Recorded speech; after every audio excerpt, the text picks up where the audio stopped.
सी, DuPont model का मतलब होता है जब एक से ज्यादा रेशियो को मल्टीप्लाई करके एक नया रेशियो निकल के आए और वो मीनिंगफुल आंसर आपको दे या मीनिंगफुल सजेशन आपको दे, हम लोग उसको डुपॉन्ट मॉडल बोलते हैं।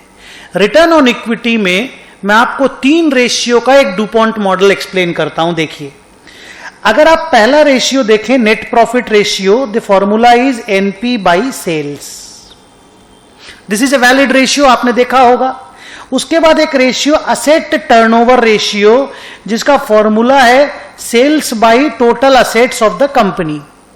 उसके बाद एक तीसरा रेशियो हम लोग उसको बोलते हैं equity multiplier, means how much is your asset to your equity, share holders equity, मतलब शेयर होल्डर की इक्विटी के अगेंस्ट में आपका असेट कितना है, आप असेट कितना टाइम, इक्विटी का कितना टाइम अपनी बैलेंस शीट में असेट रख के रखे हो।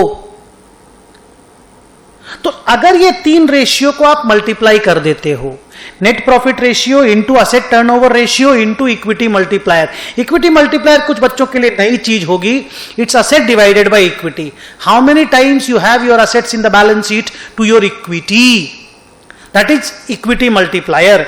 तो अगर मैं इन तीनों को मल्टीप्लाई कर दूं, आप देखिए, सेल कट जाएगा, असेट कट जाएगा, बचेगा क्या, net profit by equity. Net profit by equity is nothing but return on equity, because return on equity का फॉर्मूला ही है प्रॉफिट बाई इक्विटी। अब ये रिटर्न बाई इक्विटी या प्रॉफिट बाई इक्विटी या रिटर्न ऑन इक्विटी का जो formula है, ये 3 फॉर्मूला 3 अलग अलग रेशियो को मल्टीप्लाई करके निकला, therefore we call it DuPont model of discussion.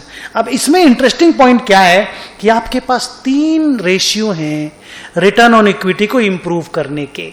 अगर आपको रिटर्न ऑन इक्विटी बढ़ाना है, अगर नेट प्रॉफिट रेशियो बढ़ाइए, बढ़ सकता है, असेट टर्नओवर रेशियो बढ़ाइए, रिटर्न ऑन इक्विटी ऑटोमेटिक, बीच वाला बढ़ गया, तीनों का मल्टीप्लिकेशन ही तो है, वो भी नहीं बढ़ पाता है तो असेट बाई इक्विटी को बढ़ा लीजिए, ज्यादा डेट ले लीजिए बैलेंस शीट में, असेट बढ़ जाएगा, असेट बाई इक्विटी बढ़ा लीजिए, रिटर्न ऑन इक्विटी बढ़ जाएगा।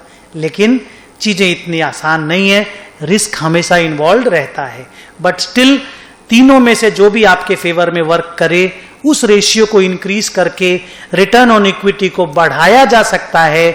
डुपॉन्ट मॉडल इस चीज के बारे में हम लोगों को आइडिया देता है। Thank you.